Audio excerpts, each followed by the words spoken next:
कैसे हैं आप सभी? आई होप अच्छे होंगे, राइट। चलिए मैं योगिता प्रजापति यूट्यूब चैनल पे आप सभी बच्चों का स्वागत करती हूँ और आज मैं आपके लिए लेके एक्सरसाइज 4.2 का क्वेश्चन नंबर फर्स्ट का फर्स्ट पार्ट जो कि गुणनखंड विधि से रिलेटेड है और मोस्ट टाइम पे ये बच्चों एग्जाम में 100% पूछी जाती है, राइट। तो प्लीज ध्यान से समझिएगा और साथ ही लाइक शेयर करना मत भूलिएगा। ओके, आइए स्टार्ट करते हैं।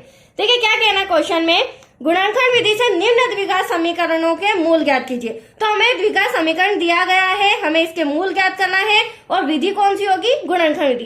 अब गुणनखंड विधि क्या होती है बच्चों?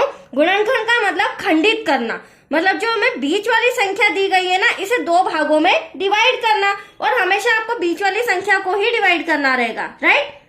डिवाइड कैसे करना? यहाँ पर 3 दिया गया है तो हमें ऐसी दो संख्या सोचनी होगी कि माइनस करने पर हमारा 3 आ जाए, ठीक है। हर बार आपको हर सम में जो मैं मेथड जो तरीका बता रही हूँ उसी तरीके से आपको ये सम सॉल्व करना होगा। तो ऐसी दो संख्या बताइए कि माइनस करने पर 3 आ जाए। अगर आपको नहीं आता है तो दूसरी आसान ट्रिक ये है कि हमें ये जो लास्ट में दे रखा है 10, इसका हम क्या कर लेंगे? एलसीएम। एलसीएम लेने से बहुत जल्दी आपको दो संख्याएं पता चल जाएगी। देख लीजिए, एलसीएम लेने से क्या होगा? 2 5 जा 10, देन 5 1 जा 5। अब आप देख सकते हैं ये वो दो संख्याएं हैं। हाँ, जिन बच्चों को पता है कोई बात नहीं, ट्रिक समझ लीजिए, और जिन्हें नहीं पता है उनके लिए ध्यान से समझिएगा कि जो भी हमारी लास्ट में संख्या रहती है उसका एलसीएम लेना है। इससे हमारी दो संख्याएं पता चल जाएगी। अब 5 में से 2 गया, कितना बचा बच्चों?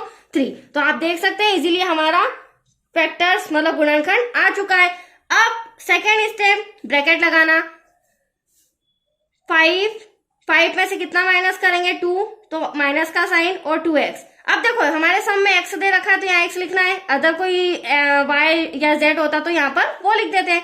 माइनस का 10 एज इट इज, ऐसा का ऐसा, बस बीच वाली संख्या का फैक्टर होगा, राइट। अब क्या करेंगे? अगली स्टेप में हम ब्रैकेट सॉल्व करेंगे।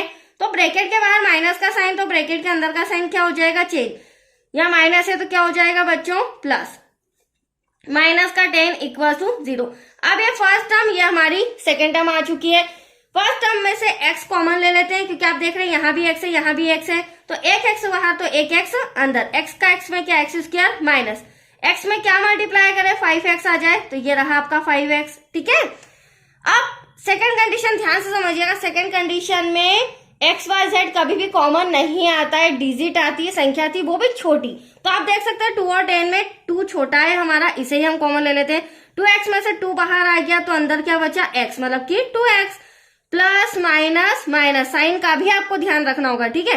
2 में क्या मल्टीप्लाई करें? 10 आ जाए, तो 2 5 जा 10। और दूसरी इंपॉर्टेंट बात, ये जो ब्रैकेट है और ये जो ब्रैकेट है ये दोनों सेम आना चाहिए। अगर यहाँ प्लस का साइन तो यहाँ प्लस का, यहाँ 10 तो यहाँ 10, ठीक है। अब दोनों में आप देख रहे हैं हमारा सेम आ रहा है, तो ये कॉमन ले लेते हैं। x माइनस 5 बाहर और ब्रैकेट के बाहर जो बचा है बच्चों उसे x प्लस 2 ले लेते हैं। अभी हमारे मूल नहीं आए हैं क्योंकि अभी हमें कंपेयर करना है 0 से। अब क्या करेंगे नेक्स्ट स्टेप में? x minus 5 equal to 0। ध्यान से समझिएगा, स्टेप बाय स्टेप समझा रही हूं मैं। Then x plus 2 equal to 0। आप देख रहे हैं शुरू से 0 लगा हुआ है। अब देखिए माइनस का 5 उधर जाके क्या हो जाएगा? प्लस का। एक मूल तो हमारा ये आ गया, राइट। फिर प्लस का 2 उधर जाके क्या हो जाएगा? माइनस का। दूसरा मूल हमारा ये वाला आया। एक x बराबर 5, दूसरा x बराबर माइनस का 2। That's your answer.